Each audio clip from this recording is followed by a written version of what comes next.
Wow.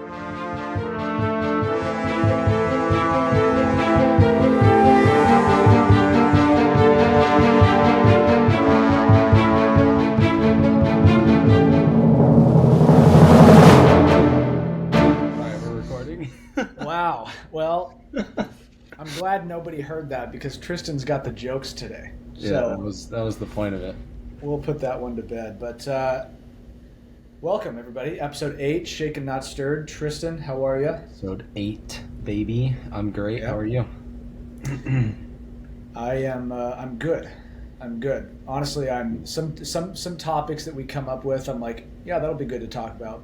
Some I feel more excited than others. I think today. Is this one of those? Yeah, I'm really looking forward to this. It's super relevant to me. I mean, I think everybody, I don't really care who you are, I think everybody deals with this in one form or another. Mm-hmm. And basically what that is, how do you avoid what people call burnout? Like the lack of motivation. Sometimes, if you're an athlete, and this is a career thing, or you're a college athlete or even a high school athlete, you're either, you're probably playing for 4 years at a time, and then you get into college and there's another 4 years. A lot happens in 4 years. The competitiveness never dries up because there's a new class, there's a new wave of athletes.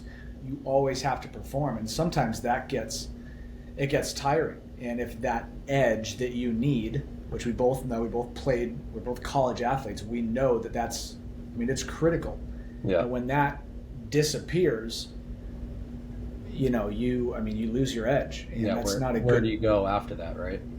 Right. And that's just that's a terrible place to be. So that's the topic today. And I'll give you a little insight on why we wanted to talk about that. If you wanted to bring that up.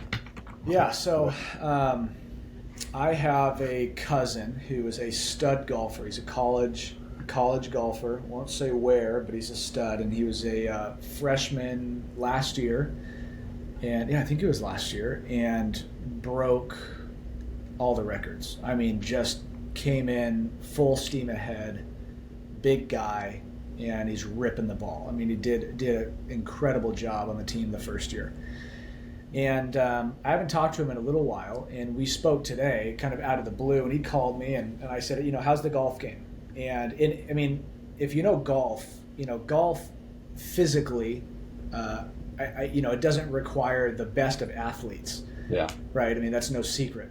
But mentally, what it does, it's a different level. Yeah. Because you literally have nobody to rely on. Mm-hmm. It is you against these other individuals. Yep. Hyper competitive. You got to stay incredibly focused, super focused. Because in football, we get pissed off. We could go knock the shit out of a guy, and it blows some steam off, and it's like, okay, cool. I'm back to level-headed. You can't do that in golf. No. You have to be able to control the smallest movement, in your pinky, and it's just crazy. So I played on Saturday, and this 19-year-old was playing in front of us, and he snapped his putter because he was mad, and played horrible the rest of the game, the rest of the day. And it's like exactly what you're saying. More violent sports like football, hockey, stuff like that, you can get your release. We have an excuse. You have exactly, and you have to keep it together. Yeah, and so we were talking. It was really interesting what he said. He said, "My game physically is great." He goes, "I think he said like point of contact on the ball." Mm-hmm. He goes, I think it's the best in D3, and I play with Division I athletes like monthly." And he says, I can compete with any of them. Nice. But mentally, my game right now, we're basically in off season, right? There's no major tournaments going on. Yeah. So he's going out and he's playing with other good golfers, great golfers. Mm-hmm. But you're not really playing for anything. It doesn't mean anything, right? Yeah. It doesn't really mean anything. Or anything at stake. And that's what he said. He goes, that's where I'm struggling, because sort of the fire that, I normally feel, he's a hyper competitive guy. You have to be, and if you're not, you're going to get eaten alive. Well, he has that.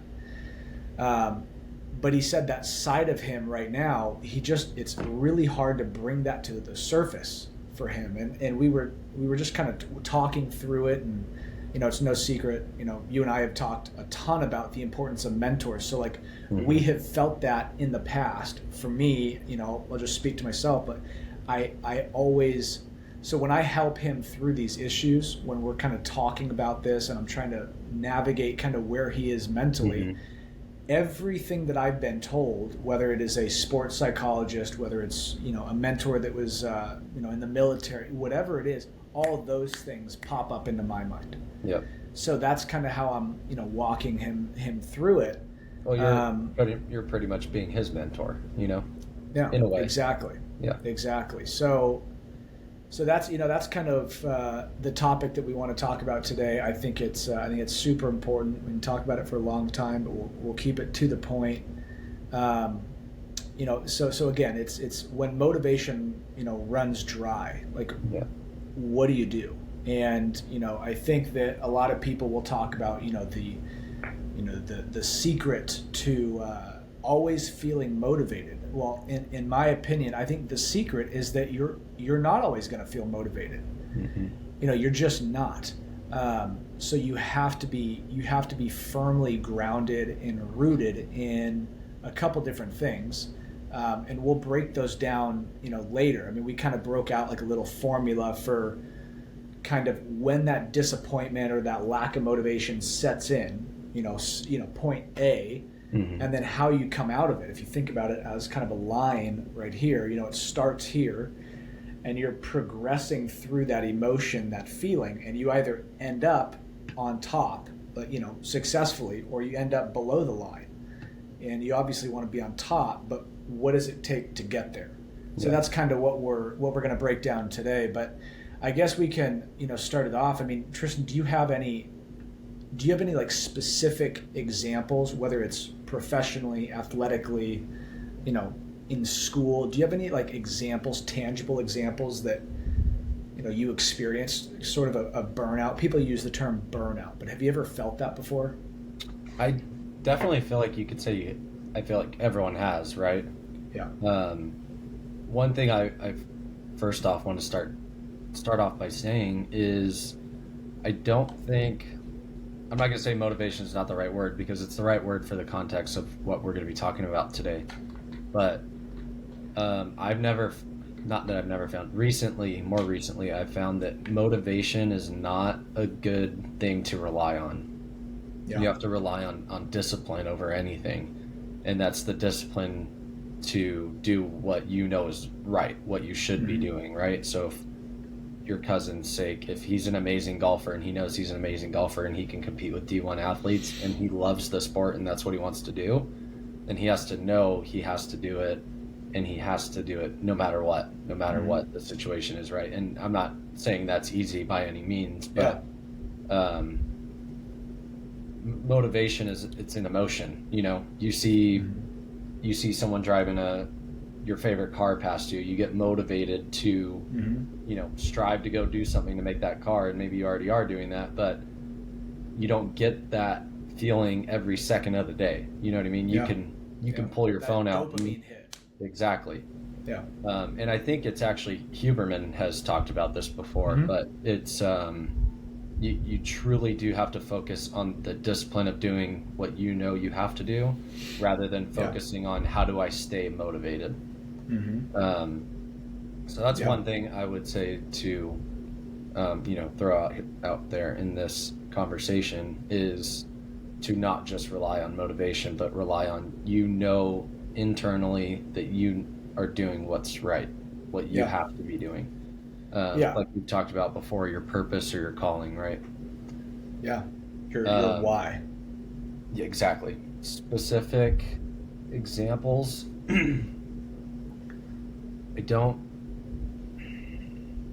I would say, more recently with my new job, I'm not going to say it's been hard. I've been learning a lot and it's good. But for me, I'm new to the industry and I have no past experience in it at all, or any education in it. So it's taking a lot of me not really being able to utilize my skills Mm-hmm. because I'm kind of just learning right now, right? Um, I don't want to say I've been tossed to the wolves because I've been extremely supported by the company and our bosses and executives and whatnot, but it's it's been a little rough where I've had thoughts like, okay, is this what I want to do, right? Mm-hmm. And part of that is, I think, because I'm sitting here going, I've got good skills. I know I can apply them, but I can't yet. And so Mm-hmm. for me right now, I'm just trying to dig deep and find that discipline to just stay in it, keep learning as much as I can, and the benefits will come later, right? It's Mm-hmm. delayed gratification type of thing. Um, I'd say that's one example. Yeah. Another was football back in the day. Um, when we were in college, I mean, my first year, I almost had already felt like I was done, Mm-hmm. and then I don't know. You kind of stick with it, and you just keep going, and you start to pick up on the good things that you'll miss one day, right? Yep. This is probably more for sports than anything than it is business or anything else. Um, but strapping on the helmet, I'm sure you've thought about that sometimes. You know what I mean? Like how Mm-hmm. much you miss that, and I'd never go back and take away any decision I've ever made, but I will say that you're gonna reminisce. You're gonna miss those things, Yeah. and so it. I don't know. It's hard for your cousin's sake too, because you can golf till you're 80 years old. You know what I mean? Yep. You Yep. can't play football till you're 80. I say that So all the time. Yeah. yeah, so yeah, I don't know. I'm not entirely sure. It Yeah. extremely mentally problematic in that situation. Yeah. Yeah. I mean, for me, I would say, in the process of, and again, we don't need to get like super detailed with specifics and the Mm-hmm. mechanics of kind of what I do like professionally speaking. But I mean, in essence, we buy companies, um, but to buy companies, you're building your own. And I'm in the same position as you. No prior experience, Mm-hmm. but you've got the executives, you've got the senior, partners, and the guys who've taken you under their wing. I have the same thing. That's my board. It's my Mm-hmm. mentors who are helping guide me along the way. But you always hear people kind of make fun of like the motivational videos on YouTube about people starting the companies and how hard it is, blah blah blah. And like honestly, like it is very true. Mm-hmm. It's really hard, and most of the days, you get up and like you're gonna feel excited. I think if you wake up every day and you just feel like you're dreading it, you might want to think about choosing. I don't know. You might need to reevaluate kind of what you're doing. Yeah. Um, but that doesn't go without saying that there's a lot of disappointments along the way, and it goes like this because Mm-hmm. every time you get here, it's like, oh my gosh, we made it out. Well, you've gotten to a new level of success, which means that the level of failures that you are susceptible to are going to increase as well. Right. You've got a higher You're- peak to fall off of. Yeah. Once you get to the top of your peak, you see that there's another mountain beyond it, right? Yeah, yeah. There's a higher peak to fall off of, Mm-hmm. and you're never at the highest. You're never at the highest one. So for me, Yeah. it's we are buying companies. So I am working with the owners. It's all psychological counseling, as one of my mentors said. He goes, "You are in the business of psychological counseling. People are selling their baby. They're selling their life's work to you, Mm-hmm. and for you, you have nothing." Basically financially, like you are building from ground zero, so Yeah. it means almost just as much to you because you're starving, they're not, Mm-hmm. but they're starving for something else. They're starving for maybe more freedom, right? Yeah. Away from the business. We're both starving, so we're really fighting for something. And for me, I think it's when deals fall apart, you can work on a deal for 2-3 months, Yeah. and you can. I mean, I've had a deal blow up in my face a week before closing. We spent a bunch of money on diligence fees, all that, Yeah. and the whole thing blows up in my face. And, recently we've been working on 2 deals for a couple months now, and really thought that we would close by the end of the week. And it's not easy to get these deals to the point No. where you're at now, right? Like you've gone through 50 deals to get to these Yeah. 2 deals. Yeah. And I talked to a guy who is in the auto repair space, and he is the head of M&A, mergers and acquisitions, for a big company that are buying some collision centers. And he goes, in the last month and a half, so about 45 days, we've passed on 33 deals. Wow. 33 in 45 days. That's crazy. So for me, we've been working on these 2 deals. You inch them along towards, kind of where you're headed, and then all of a sudden they say, well, we want to wait till next year. And now, one of them says that, okay, well, at least I got another one. But then when the other says that, you have nothing. Mm-hmm. And, this is kind of where I got into the formula of like what that looks like from disappointment / frustration to, how you ultimately come out of that emotion, that timeline, whether you come out on top or below that waterline. And for me, bless you, it's like it starts with frustration, and normally frustration leads to bad internal dialogue, which is, am I doing the right thing? Do I want to quit? Is this where I should pivot, right? Should I look at another industry? Am I doing the right thing? You start to question. All those subconscious bad thoughts come to surface, and they just start bubbling, and your mind is just racing. So it's like thoughts of it's frustration, which leads to thoughts of, am I doing the right thing right now? Am I doing the wrong thing? I've never thought about quitting. I can say that, and that'll lead into a different part of this. But like, I've never thought about quitting, more so pivoting. Yeah. But then I've taught myself over the past year and a half, almost 2 years, that when that emotion kicks in, and it will kick in, you just got to accept it. It's going to show up. Yeah. Just like rain, right? It's going to happen. You got to prepare for it. But what do you do when it happens? Seek counsel, right? Mm-hmm. So for me, it's mentors. It's the board of directors that we have. And normally it's, frustration, thoughts of pivoting but not quitting, seek counsel. And that's where you can either come out on top or on bottom. Bottom of obviously is not where you want to be, but when I seek counsel, I normally come away with 2 things. It's perspective, because you need perspective. You got to detach yourself from the problem. You got to look from a different angle, and an action item. What can I do to either overcome this? What can I do to go back and change something? What can I do going forward? Mm-hmm. And this happened very recently. So both of these deals, they want to wait. And I called one of my mentors, and I told him straight up, that's what they're there for. I just said, look, I am beyond frustrated. Like, this has happened to me a couple times. I can't tell if I'm effing something up, and the process that leads to this outcome. It's not like we lost the deals, but I need them to happen now. Yeah. Right? So they want to wait. And he said, listen, man, he goes, I've closed hundreds of deals in my lifetime, over $12 billion. And he said, I can't count, if I had, 10 hands, how many deals I have gotten to the goal line, and somebody on my team, somebody on the other side, both of which you cannot control, messed it up. And the whole thing just fell to shit.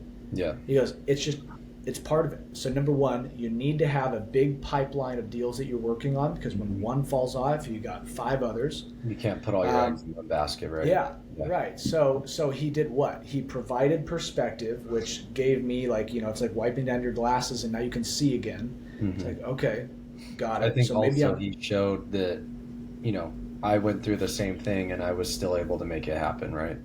Exactly, right. We talk about this all the time. Having mentors that have been there and that have done that. They've got the scar tissue that you're building right now. Yeah. So he gave me perspective, and number 2, he gave me an action item. He goes, go back to that seller and have them propose X, Y, and Z. Well, I proposed it, and they're like, oh, that's a great idea, and we're kind of back on track. Now, are we back on track where the deal's live again? No, it's going to begin January 15th. Yeah. But we have articulated and agreed to a path that leads up to January 15th. He's going to close out the year successfully, focus on operations. tie a nice bow on the company for us, Mm-hmm. and look at, where we start the year, Yeah, hit the ground with your 2024. feet running, right? What's a better start? So perspective, action items, but that's kind of the formula that when I was talking to my cousin, I was breaking it down, and I was like, that's kind of the sequence of emotional events that happens from Mm-hmm. frustration to bad thoughts of, do I want to quit? Do I need to change? To, okay, default, seek counsel, right? You have to have those people. Yeah. And what you want from seeking counsel is you want to come out of that above the waterline, right? Not here, above the waterline with perspective and an action item. Perspective Mm-hmm. is great, allows you to take a deep breath, but you always want to come away with an action item that says, okay, here's what I can actually do today. Yeah. So that's kind of my example. I think the principles of it, and yours can be applied, really whatever issue you're facing.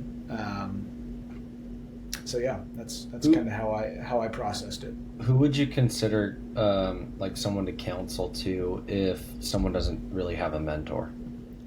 Yeah, so I was also thinking about that today, and as an athlete, when I was growing up, whether it was baseball or football, I always had like a private coach. So if it was baseball, I had a pitching coach, and my pitching coach, hopefully you only have a pitching coach, and that coach is only a coach because they were there. They were once at a high level, Right. so they know what to do to train an athlete or a young athlete to get to that level. So those, when I think about it, I was so young that I didn't really approach them and say, hey, here's what I'm dealing with. Can you help me with X, Y, and Z? In the younger days. As I got older, I did. But that's what I would say. Coaches are there for a reason. They're there to coach. They're there to guide, counsel, and mentor. You got to use them in athletics. Mm-hmm. Teachers are the exact same thing. Teachers are there to help. If they're not willing to help, then that's another problem. But there's always it's tutoring, right? Yeah. Math was never really like my strong suit. I had tutors, totally fine. I learned better on a one-on-one basis than I did in the classroom. When I was young, I was super shy. Yeah. I wouldn't raise my hand and ask a dumb question. When I was That's one-on-one, why I went to the college that we went to, because smaller college. It's not 1,000 people stuffed in a classroom. Exactly. You can walk right up to the professor afterwards and exchange phone numbers. I still have professors' phone numbers from college. Yeah. So that's what I would do. Like, you can't be afraid to ask, right? Here's the other thing that I think a lot of guys, especially, are really hesitant to do. The greatest athletes in the world have sports psychologists, right? But somehow your average guy is afraid to say, well, I talked to a therapist or I talked to a psychologist. Yeah. Dude, they're trained in a certain field for a reason, and that is to optimize an athlete or optimize your average human being. Yeah. Use that stuff. You have to. I spoke to a sports psychologist. I don't remember what year it was, but I did. He was a high-profile guy. I think he was he went to the Olympic trials. Yeah. But he had talked to a sports psychologist when he was going through his career, and had such an impact on him that he wanted to go down that career route. So, that's awesome. You can't be afraid to ask, and that's what I told him. I said, your coach is there for a reason. Tell him exactly how you're feeling. Tell him that you're having a really hard time bringing that competitive edge, the fire, to surface because you're not playing for anything. Yeah. And see what he does. But that's what I would do. I am huge on private coaches, tutors in the school setting, mentors in the business setting. Like we were talking about, people always say, and I think it's true, there's no get-rich-quick scheme, but I certainly think there are fast tracks to experience. Yeah. 100%. And that's mentorship. So yeah, I think that is. Well, here's another thing too is I think they say comparison is the killer of dreams, right? Yeah. Something like that, but not so much in the athletics. I guess athletics too, but mainly let's put it in the eyes of younger people like us that are dreaming to build a big, fun, crazy life, right? Yeah. It's hard to go on Instagram and see a 20-year-old that just bought his fourth Lamborghini this year. You know what I mean? And it's like, you can't take that at face value. You don't know what their situation is. You don't know who their parents are, what they've actually done, if that's actual money, if those are rented, whatever it is, right? So you can't sit there and compare yourself and say, well, I'm 30 years old, this kid's 20, he just bought my dream car, I'm never going to get there, right? Because that's an extreme destroyer of motivation. And therefore, I would say discipline as well. So you definitely have to find ways to filter out the bad sides of social media and other types of interactive societal things, and just say like, that's not I'm not going to focus on that. I'm going to focus on what I'm doing today, tomorrow, by the end of this year. Set your goals, follow your goals, and execute. Yeah no, couldn't agree more. So, when I was when we were breaking this down and thinking about it, I mean, I like to keep things super simple. I like to keep things really simple, easy action items, not always easy, but simple, straightforward, and I think a couple of things that I wrote down, were, practical steps to sort of sustain the motivation that you feel, kind of that dopamine hit, as we said. As a young athlete, for me, that was before games. And look, there's nothing wrong with this, but I don't think that you should do it to the point where you absolutely need it and you rely on it. But I mean, when I was a young athlete, before a football game, I'd watch like highlight reels of my favorite players, right? And the music in the background, like, that totally gets you going, and you can kind of visualize yourself on the field, in an hour. That's, those are all great. But I mean, some simple steps to sustain the motivation or avoid burnout, and you can't always avoid it, but you can deal with it. Number one, right. Number one for me is your default needs to be seek counsel. I really think that. I think there is no... Even if you just talk to someone, right? Oh, yeah, literally. I mean, that's all you need. Yeah, it doesn't have to be someone that is going to sit there and give you all the answers, because that's not always going to be the case. It could just be sitting there talking to your friend or your mom or your girlfriend or your wife, whatever it is, right? Yeah. Sit there and have a conversation, and more likely than not, you're going to eventually come to a good conclusion out of your head, because you're taking a step back. And you're, when you're sitting there talking to someone about it, you're able to take a step back and kind of see the bigger picture, and not just stay locked in and, like you said, frustrated, emotional, and that's when you make bad decisions. Yeah, absolutely. So I always talk about default. Like, you have to develop your defaults, because, like, we are human beings and emotions are real and relevant, and when everything is flying at you and you can't see very clearly, you have to have something that you can rely on that'll help you, like, navigate when you really can't see. And I think that in this sort of situation, kind of that mental state, I think default needs to be seek counsel, because what are you going to get? Perspective and action items. Right. Here's perspective on it. Here's where I think you are, and most of the time you are not already thinking that, because they are looking at you from a detached level. And here's how to deal with it going forward. Go in this direction. Don't talk straight to your boss. Talk to this guy, because he knows a different angle of the boss. Things like that. Yeah. So default, seek counsel. I would say number 2 would be you have to be grounded in your own why. Like, why am I doing this? I had a reason why I played football, and it wasn't just because I loved it, but we had a coach. We played at a D3 program where we did not have the services of, not the services, but really the perks of a D1. Right? Like, it was full-time, both school athletics, And Yep. I saw the importance of that. Like that was my why. I wanted to get as much as I could out of that. Mm-hmm. You got to be grounded in your why. In my And, professional career, entrepreneurship, my why is very different, mm-hmm. but it is so clear to me, Yep. and I can fall back on that because what did we say? So before the podcast, I mean, sometimes your counsel won't answer the phone. So Right. what are you going to rely on? Mm-hmm. And that's got to be your why. You can't. You got to find your why. You can't just make it up. You can't just tell yourself like, "Oh, this is why I want to do it," and follow that. Like you have to truly be set in stone. Like this is why I do this. Yeah, and the other thing is like you're not going to find your why through that quick dopamine hit watching a video of some rich guy in Italy, right?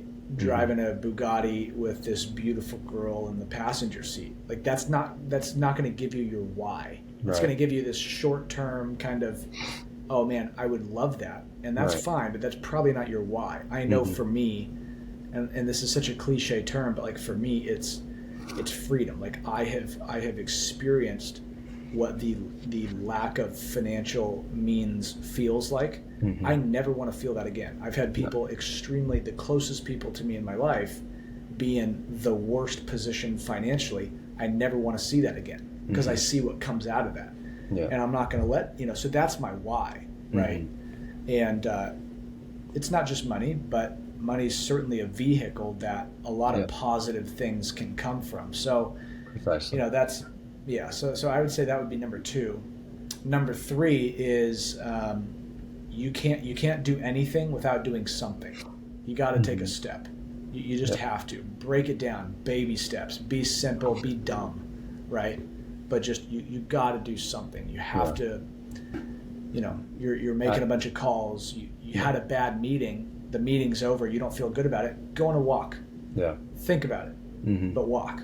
Things like Breathe, that. Meditate. Find something that calms you down and helps you find that space in your head, right? Yeah. Go to the gym, whatever it is. Yeah. Find that. Like those are true dopamine hits. You know what I mean? It's not. Don't go scrolling through your Instagram or something like that. Like you gotta go out and do something.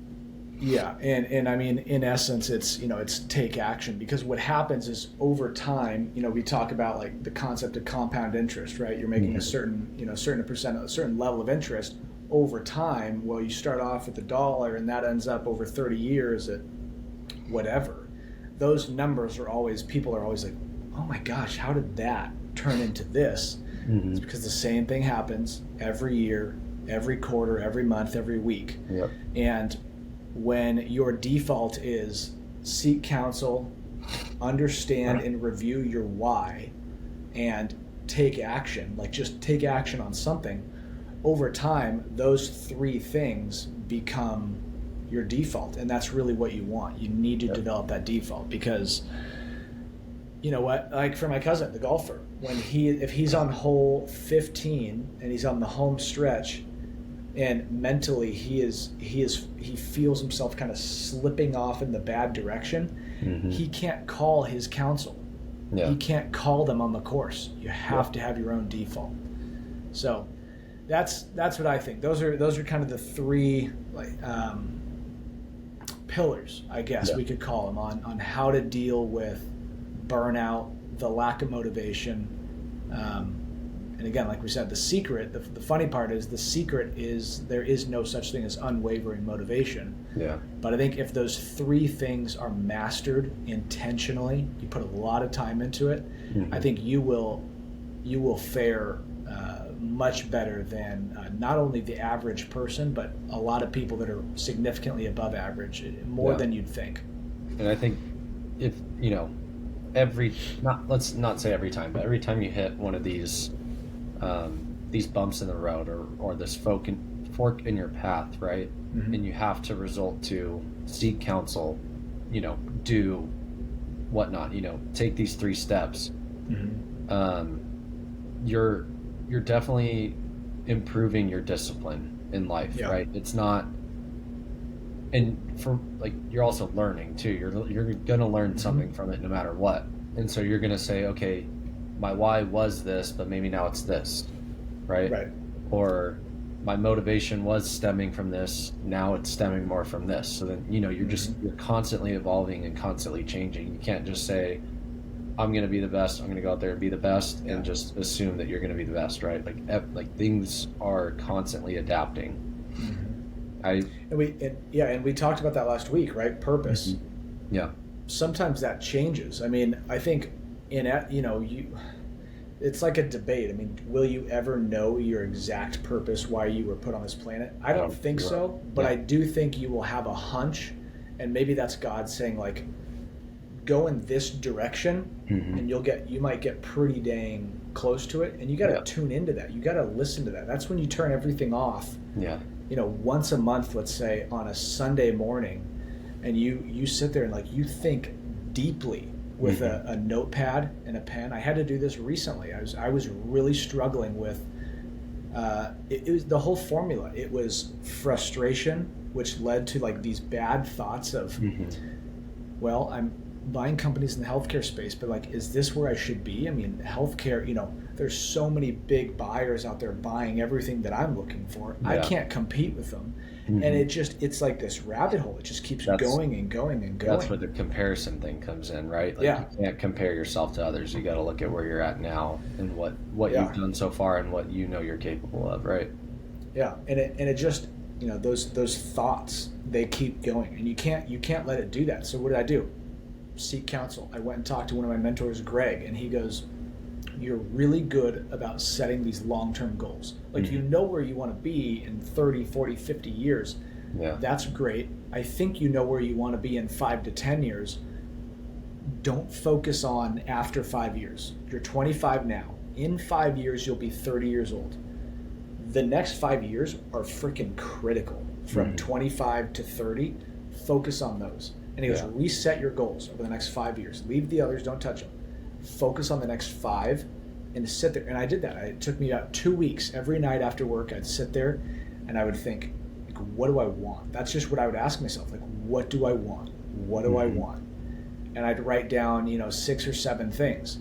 And I would just dissect them. Like, do I actually want that? Or is it because I started watching Succession again? And it gets me going. It's like, no, I do want that. And why do I want it? Or why do I know that? Because I know why I want it. Right. It runs deep. And Go ahead. No, I'm just saying, I mean, I think you got to do that. And that was kind of my closing advice to, the golfer, my cousin. I said, and I told him to do exactly that, but not 5 years. Think about this next season. Just focus on the next season. You don't need to be thinking about 2 seasons ahead. 1 year, year and a half. What are you doing? Exactly, because it makes every single day a lot easier because you're like, no, this is why I'm doing it. Yeah. I know this is what I got to do. Don't feel like it, but I know that I really, really, really want X, Y, and Z for next season. This is what it's going to take. I would say if anyone is going to pick up on this and do it, now that I'm talking to you about it, I'm most definitely maybe this weekend or the end of this week going to sit down and take some time, maybe 2-3 hours, and just reflect with myself. But it sounds very vital and important that you flush everything out. So put your phone away, don't turn your TV on. And I mean, what did you go outside? Were you inside? What, I guess. Yeah, no. So what I would do is, I don't know what this looks like behind me. I don't know if it looks like I'm in a nice office. My bed is less than 3 feet away from me, so I'm not in a nice office. But I'd finish my work and I'd sit on my bed with this, this little notepad. I've got all these notes in here, and I'd just sit there and I just said, what do I really want? Like 5 years, I'm 30 years old, I will be married to Anissa, my girlfriend. Do I want kids by that? Okay, I do. How many? Got it. What do they look like? What are their names? What do I want to name them? How old are they by that? Like, I went so deep. I was going to say, that's super deep, yeah.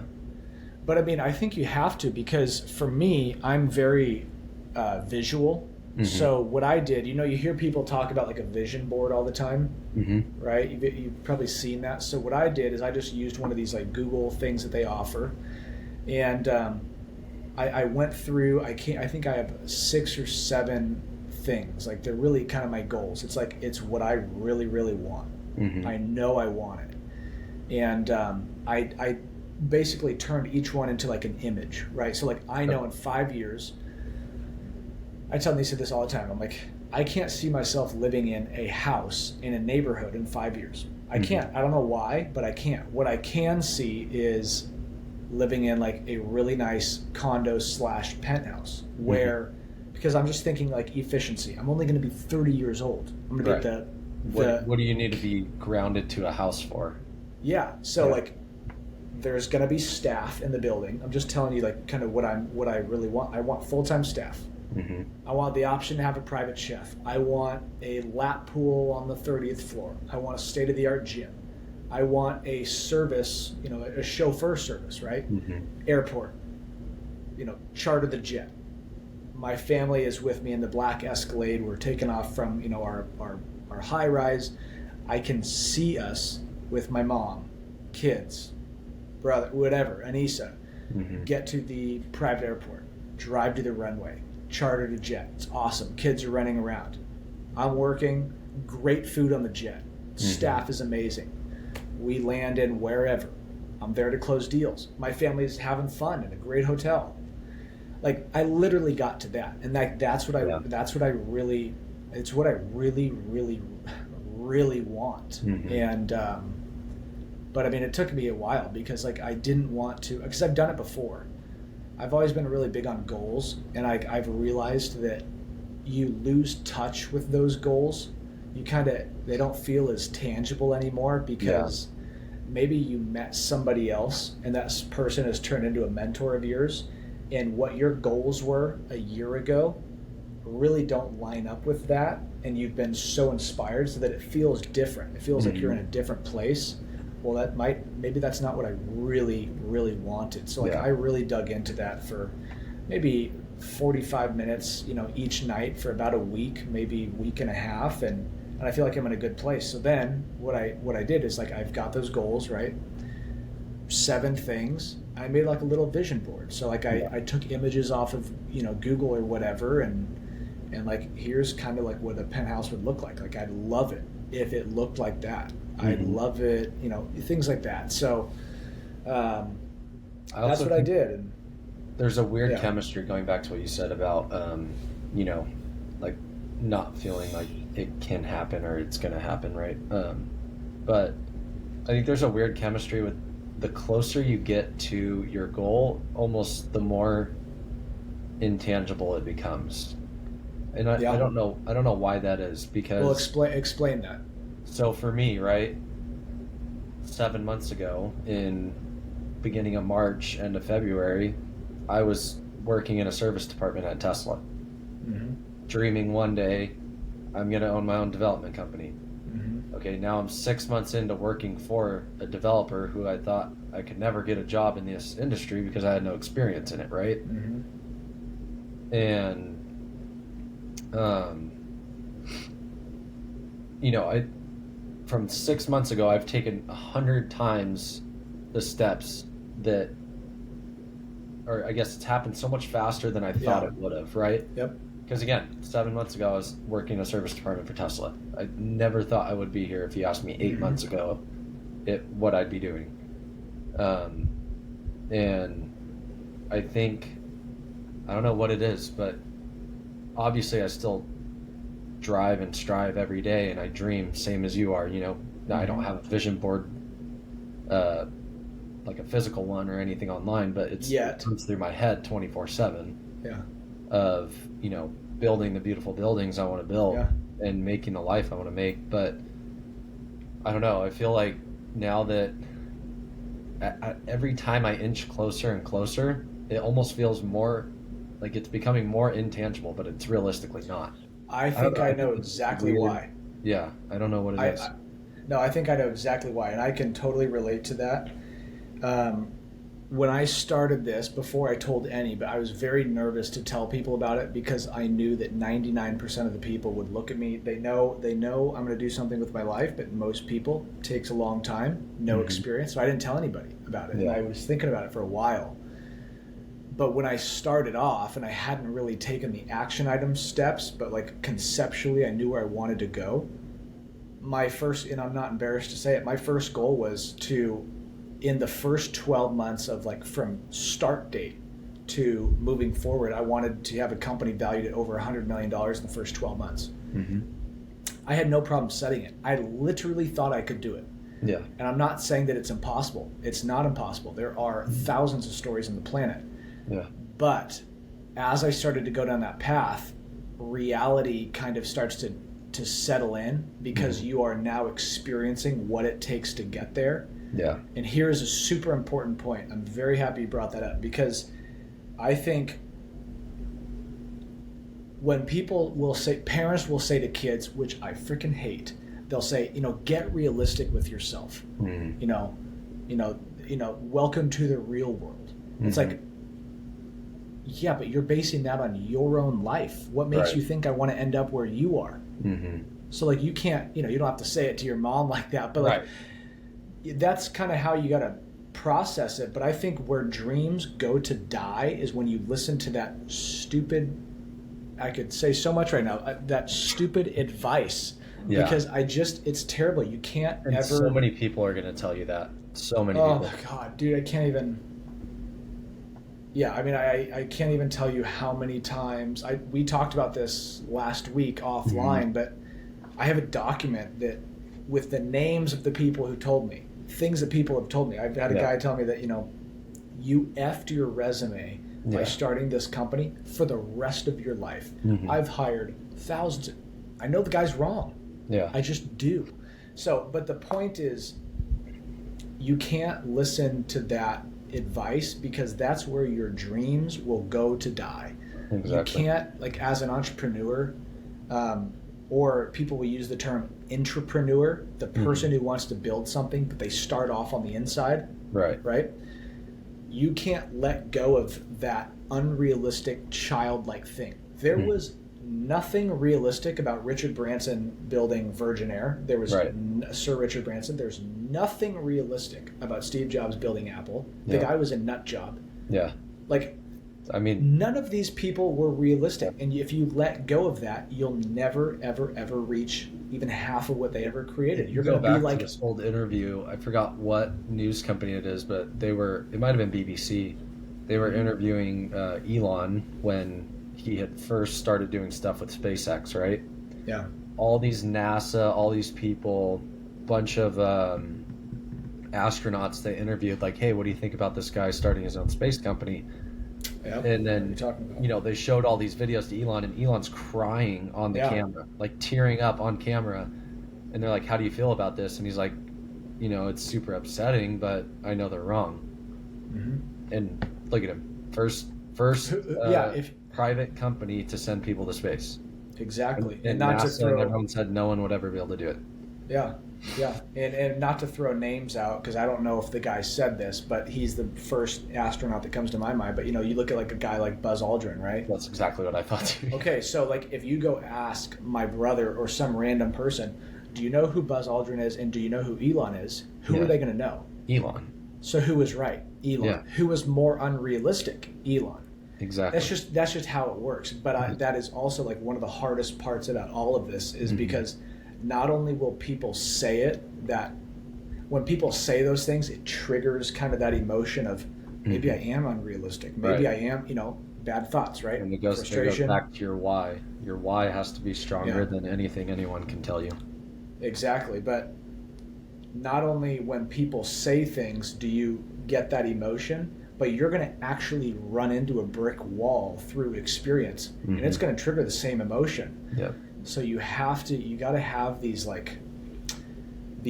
defaults that are just kind of along the way that you can constantly fall back on. Like there's a couple of videos that I've watched, forever that like I'll go back and watch sometimes. I'll finish work a little early and I'll sit there and watch it because I just know that maybe I'm losing that edge a little tiny bit, and I just it's death. It's death. You can't do it.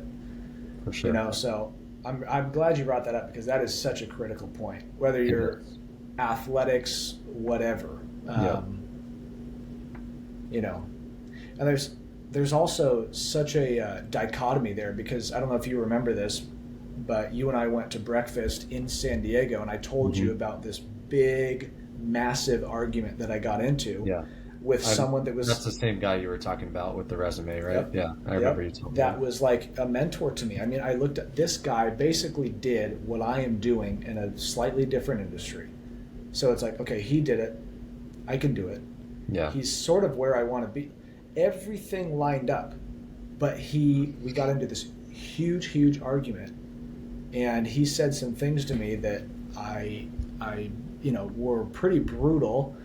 But like, I knew deep down, I was like, the guy's wrong. Like, he's wrong. He's where I want to be, but he doesn't know everything. It's clear. Yeah. It's another form of pulling motivation too. Like, you think about Goggins. I don't think Goggins relies on the motivate. Well, I think he relies obviously mainly on discipline, but motivation-wise, he doesn't rely on seeing a video and feeling good, knowing what you need to do, whatnot. He relies on, I'm gonna do what everyone says I can. Right? Like, he was on. Have you listened to Modern Wisdom, the Chris Williams his podcast? Yeah. He had Goggins on, and part of it he was talking about, like, okay, what do you listen to when you run 100 miles? He goes, well, I don't listen to music because it makes it easier, right? It distracts your brain while you're running. So he goes, but what I do to motivate myself is I take all the nasty comments, all the bad stuff online, anything anyone says that I can't do, or anything anyone says bad about me, and Goggins will sit there with a tape recorder and read all those to himself, and he'll just put it on repeat while he's running. Which, I mean, that's like a severe, crazy form of motivation, but it's part of what it takes to get him there, right? So everyone's got to find that little bit in them that they need. Yeah, and in preparation, like, for this episode, I was thinking about Goggins, and one of the things that he said one time, he was speaking to a football team. I don't remember which team, and he was like, you're all listening to music. You're listening to it in the gym. You're listening it to in the locker room before you head out to the game. But what happens? I'm paraphrasing. What happens when you're in the third quarter? You're down 12 points, and there's no music. Yeah. What's going to make you feel good then? Default. Seek counsel, coaches, other players. You got to build that stuff. So it doesn't mean you can't listen to music. But there are things you can do along the way that people will call crazy. But they'll never be where you want to go. So, Goggins actually says the same thing too. He talks about how whatever it is you want to do, or whatever it is you feel like your purpose is, you have to be obsessed with that, exactly that. Whatever you think it is, you have to be obsessed with it, and people are going to think you're insane. Yeah. But that's part of the obsession. And you know what? You're going to lose friends. You're going to lose relationships with family members. You're going to lose, depending on, I guess, how hard you push. For me, like, I have decisively selected relationships in my life that I'm not willing to lose. But that makes it so much easier for me. Number one, those are only relationships with people that understand me and where I'm going. Because otherwise I couldn't pick those relationships, because along the way it's just going to be nagging and pulling me back and pulling. Why don't you hang out with me anymore? Why don't you take the time to hang out with me? You've like, changed. I'm doing this so we can hang out more later, or whatever it is, right? Like people have to realize the vision.